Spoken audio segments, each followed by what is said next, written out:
Shuttle pesawat Citylink dengan nomor penerbangan QG307 tujuan Surabaya Makassar kembali mendarat di Bandara Internasional Juanda, Surabaya, Jawa Timur pada Kamis 21 Juli 2022 pagi.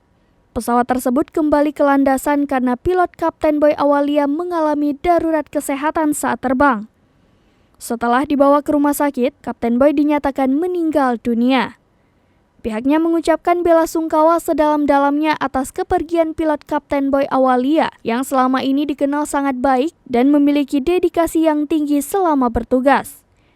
Jenazah almarhum Kapten Boy Awalia akan diterbangkan langsung dari Surabaya menuju Jakarta dan jenazah akan disemayamkan di Jakarta sesuai dengan penanganan prosedur yang berlaku.